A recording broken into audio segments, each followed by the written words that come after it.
안녕하세요. 축구 전문 기자 한준입니다. 1,000억 원이 넘는 이적료가 필요한 것으로 알려진 공격수 도미닉 솔랑키를 영입하기 위해 브라질 공격수 히샬리송을 사우디아라비아로 매각하려던 토트넘 허스퍼의 계획에 차질이 생긴 것 같습니다. 히샬리송이 사우디 클럽의 제안을 공개적으로 거절하면서 토트넘에 남아 경쟁하겠다고 선언했기 때문인데요.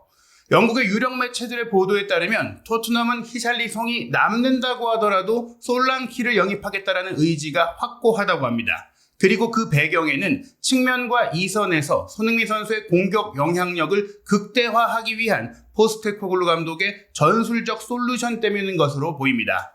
세계적인 스포츠 웹진 디 애슬레틱이 왜 포스테코글루 감독이 손흥민 선수의 최전방 파트너로 솔랑키를 원하는지 정밀 분석한 컬럼을 공개했는데요. 공신력 높은 외신 기자들의 최신 이적설 보도와 더불어 디 애슬레틱 컬럼 전문을 해석해 분석해드리도록 하겠습니다. 먼저 한국 시간으로 9일 새벽에 쏟아진 소식입니다.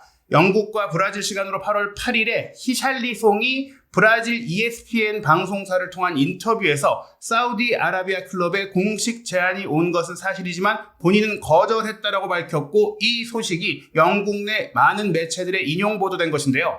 먼저 영국의 공영방송인 BBC에서도 크게 다뤘습니다. 토트넘 스트라이커 히샬리송이 사우디로의 이적을 거절했다라는 제목인데요.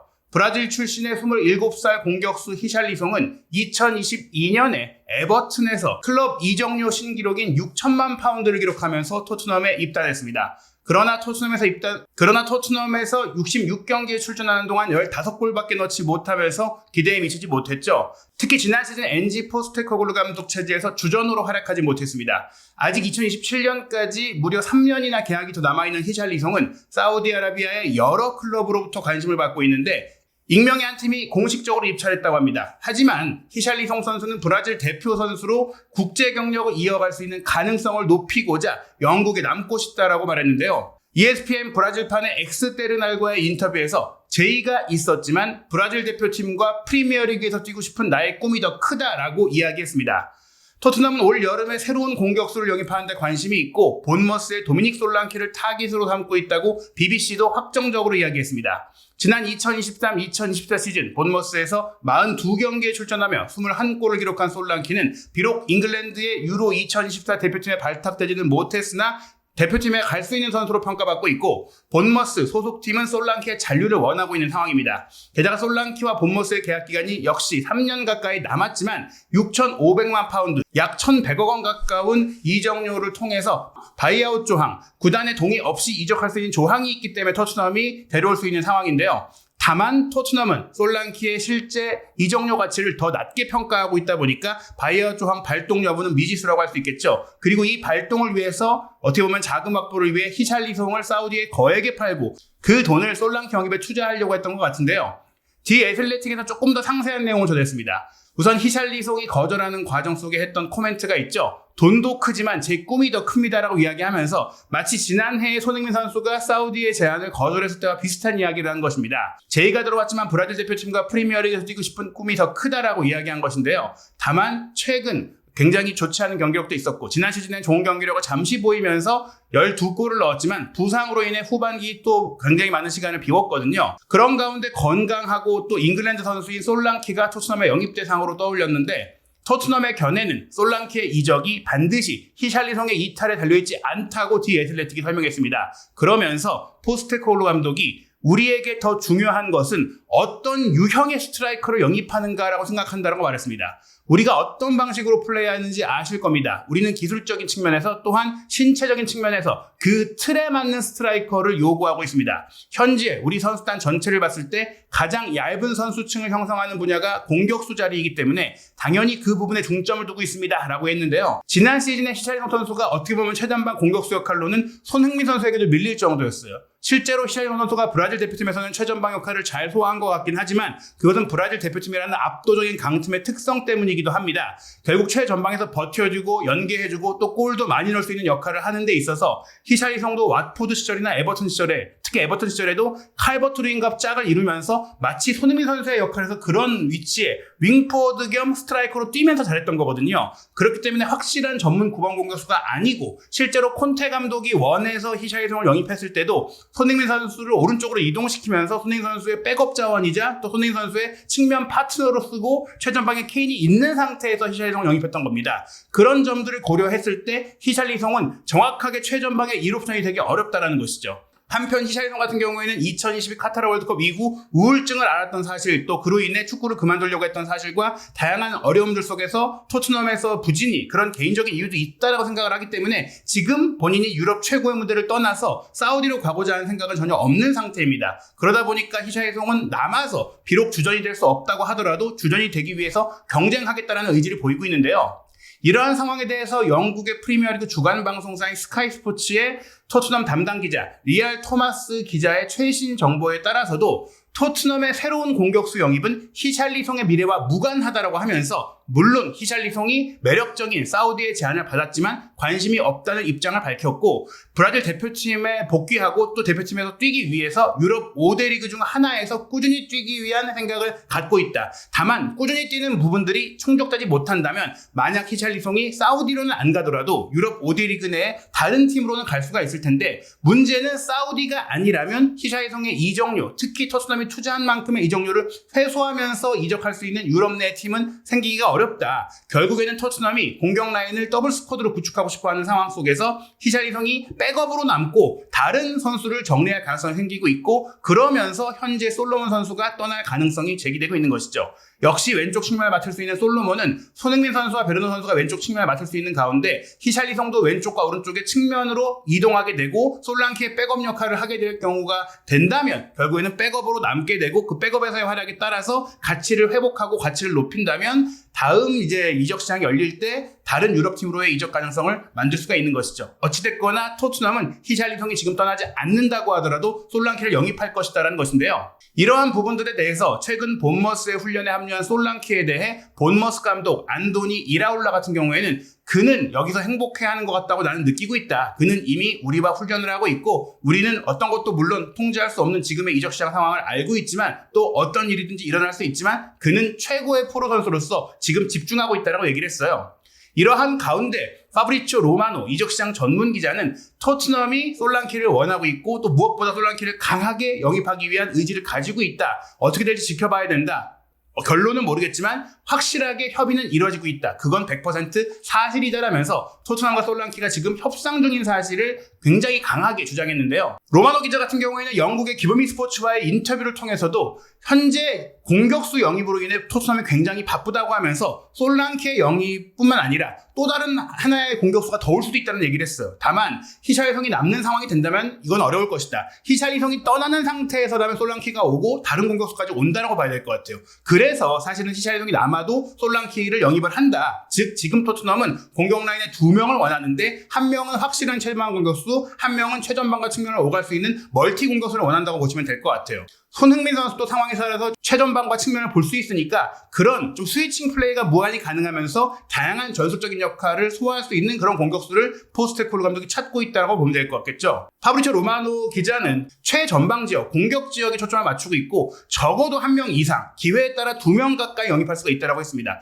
그들이 좋아하는 선수 중에 한 명은 솔랑키이고 확실히 토트넘은 공격수 대회에 바쁘며 지난 며칠 동안 우리는 토트넘이 솔랑키의 이적 가능성을 공식적으로 타진했다고 들었다라고 했는데요. 여기에서 솔랑키가 본래 리버풀 유스 출신이다 보니까 솔랑키가 리버풀을 떠나면서 본머스로 간 상황이다 보니까 리버풀이 본머스로 이적시킬 때 세론 조항을 붙였다고 해요. 2019년에 본머스로 이적하면서 20%의 세론 조항이 있는데 현재 설정되어 있는 6,500만 파운드의 바이아웃 조항이 발동될 경우 그 20%인 900만 파운드를 리버풀도 수용할 수 있는 상황이 된다. 그래서 지금의 상황을 리버풀도 지켜보고 있다는 겁니다. 또한 유스 시절에 첼시에서 뛰었던 솔랑키이기 때문에 첼시도 재영입을 원하고 있다 이런 얘기들도 있지만 너무 비싼 몸값으로 인해 이미 많은 돈을 쓴 첼시는 움직이지 않고 있다 보니까 토트넘의 단독 입찰이 되고 있는 상황인데요. 그렇다면 토트넘과 포스테코글루 감독이 왜 이렇게 히샤이성이 남는다고 하는데도 그 이상의 투자를 해야 하는 상황 속에서 솔랑키를 원하느냐? 디 애슬레틱이 직접적인 분석과 히샤이성과의 비교를 통해 소개하면서 손흥민 선수의 영향력에 정말 방해를 주지 않는 선수가 히샤이성보다는 솔랑키라고 얘기합니다. 그 분석 내용을 살펴보겠습니다. 저는 프리미어리그로 돌아가서 득점할 수 있다는 걸 증명하고 싶어요. 저는 이제 훨씬 더 나이가 많아졌고 강해졌기 때문에 확실히 도움이 될 것입니다. 훨씬 더 개인적인 완성도가 높아진 느낌입니다. 이 인터뷰는 무려 2021년으로 예전에 11월 달에 골닷컴 영국판과의 인터뷰에서 솔랑키가 했던 말인데요. 그 당시 본머스에서 뛰었던 솔랑키는 잉글랜드 2부 리그인 챔피언십 17경기 만에 13골을 기록하면서 상승세를 탔고 결국 본머스가 프리미어리그로 승격해 복귀하는 과정 속에 2021-2022 시즌 잉글랜드 챔피언십을 무려 29개의 골을 넣으면서 마무리했습니다. 사실 솔랑키는 본머스와 리버풀 이 시절을 포함해서도 프리미어리그 63경기 출전에 4득점 3도움이라는 부진한 공격 포인트를 남겼는데요. 그렇기 때문에 이전에는 이 프리미어리그가 솔랑키에게는 부질없는 사냥터였다고 표현합니다. 하지만 솔랑키가 자신의 말을 통해 암시했듯이 이제 더 이상 프리미어리그에서 리버풀 시절에 그랬듯이 가장 유연했던 공격 트리오 중에 한 명의 미숙한 백업인 채로 뛰는 선수가 아닌 것이죠. 2022-2023 시즌에 이미 그 지난 63경기 동안의 기록을 넘어선 솔랑키였는데요. 게리 오닐 감독 체제에서도 솔랑키는 프리미어리그 33경기 6득점 7도움을 했습니다. 그리고 본머스는 15위로 프리미어리그에 잔류했는데요. 이후 안도니 이라울라, 스페인 출신의 전술가가 부임한 이후 본머스의 순위는 12위까지 올라왔고 솔랑키의 프리미어리그 득점은 19골로 치솟았습니다. 이 기록과 이 활약이 디 애슬레틱의 보도처럼 토트넘의 솔랑키에 대한 관심을 끌기가 충분했는데요. 이것이 솔랑키 프리미어리그 지난 시즌 활약에 대한 반작용일 수도 있겠지만 재능 있는 선수에 대한 장기적 비전을 가진 구단 토트넘의 방향성과 일치하는 선수라는 점이 더 중요하다고 합니다.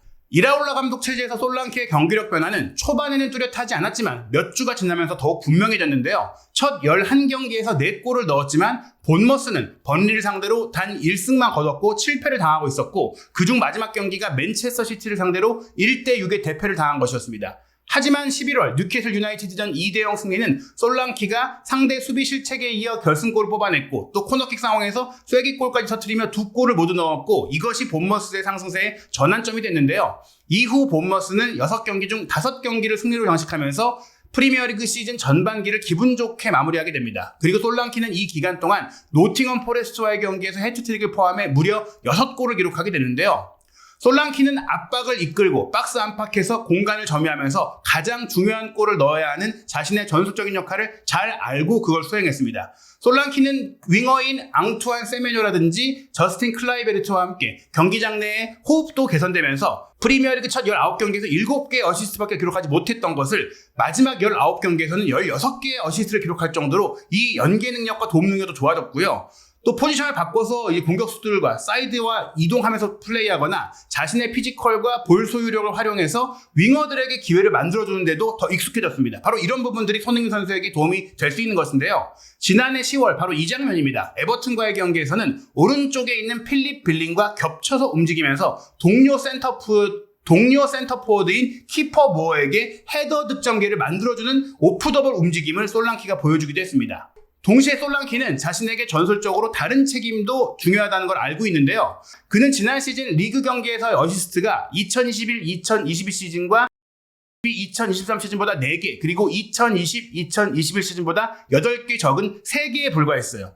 지난 두 시즌 동안의 터치맵을 비교해보면 2023-2024 시즌에는 박스 안팎에서 훨씬 더 활발하게 움직인 반면 외곽에서의 터치 횟수가 줄어들었습니다. 전체 터치 횟수는 2022-2023 시즌 31.9회에서 지난 시즌 90분당 28.9회로 감소했지만 박스 안에서의 터치 비율이 16%에서 20%로 증가한 것입니다.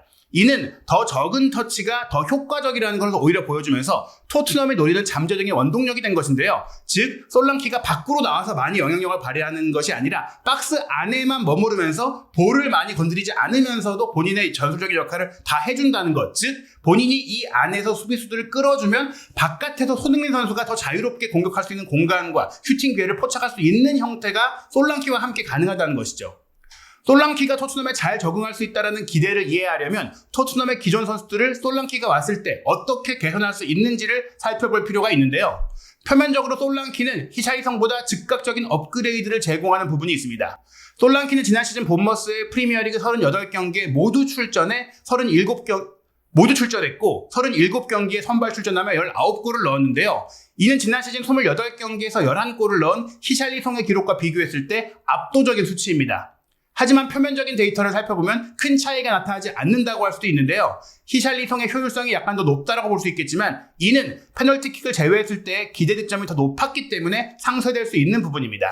두 선수 모두 수비수 사이에 위치하면서 컷백과 크로스에 반응하는 능력이 뛰어났는데요. 하지만 솔랑키는 6야드 박스 안을 자주 습격하면서 히샬리송보다 한 발 더 앞으로 나아가서 뛰었습니다. 또한 그는 무려 30번의 헤더를 시도하면서 히샬리송이 14번 시도한 것보다 2배 이상 많이 헤더를 기록했습니다.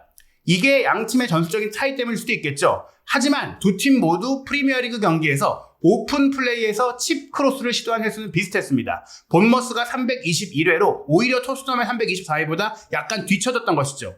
하지만 본머스의 성공률이 26%로 토트넘의 19%보다 더 정확했습니다. 이는 본머스의 크로스 성공률이 프리미어리그에서 가장 높은 15%대인 반면 토트넘은 11%로 최하위에서 5위에 해당한다는 것을 의미하는데요.